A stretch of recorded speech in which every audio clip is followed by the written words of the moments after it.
So welcome to TCAF Day 2, and we're here talking with Charles Vess, very well-known artist, worked with Neil Gaiman on many projects. And today you're here with your new book with Neil called Instructions. Came out about a week and a half ago, and this weekend it's number 4 on the New York Times bestseller list, so pretty happy about that. And it's the poem is about how to survive a journey through fairyland, or if you read the subtext, it's how to survive life. Now, you've worked with Neil on a lot of projects over the years. I guess you guys have a very special or very good relationship between the artist and the writer. Can you talk a little bit about that?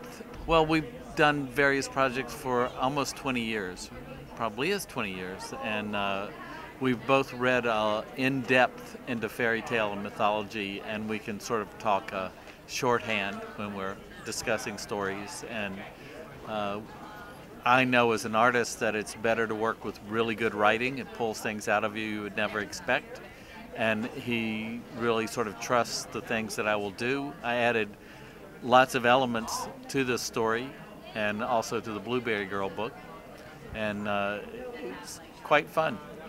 He's charming to talk to on the phone. So you guys collaborate most of the time not face-to-face, or do you meet before a project starts face-to-face?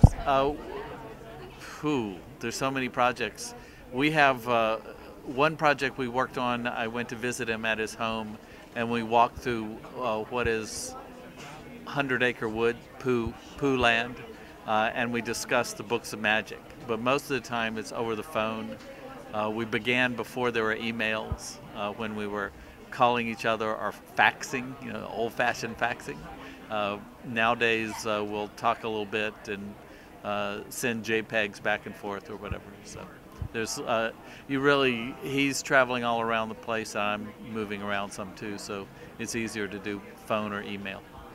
Can you tell us a little bit about how you got started in the comics business, and a little bit about the direction your art style has come from?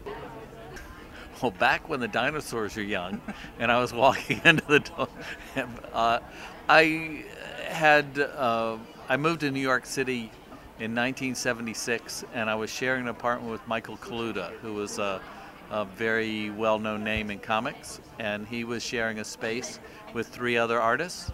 And they would have parties, and everybody in comics would come there, and I met Archie Goodwin and various editors who asked me to do stories for Marvel, and I sort of did strange little stories for a number of years until I finally wrote and drew and painted a Spider-Man graphic novel called Spirits of the Earth, and that kind of opened up my horizon to what I could do. Now, you've been in comics for such a long time, and you've started off pen and ink. And now the transition to the digital age has really changed the process of a lot of artists. How much of the digital technology do you use in your work now? Hardly any. I usually have an agreement with the publisher where I will do the painting and send it all in. I like working on a board, physical objects, and I like the way pencil feels on a piece of paper, all that kind of stuff. But I send it in and they scan it, and then they'll send me those scans back, and I'll be able to zoom into it. As I get older, my eyes are worse, and this way I can zoom into a face and correct a couple little things. And if you have a big splop of paint on something, you can fix it in Photoshop infinitely easier and better than you can on the physical object. So after Instructions, can you talk about any future projects you're working on? Well, Neil and I have agreed that we'll do something else, but who knows what that will be. I'm working on a book with Canadian writer Charles Vess. I don't know when that'll be out. And myself, for the last 10 years, but concentrated in the last 2 years, I've completed the writing of a novel called The Greenwood that will have text and graphic narrative sequences and illustration all combined to tell one story. And it's being sent out by my agent to prospective publishers on Monday. So everybody cross their fingers. Good luck with that, and I'd like to say congratulations.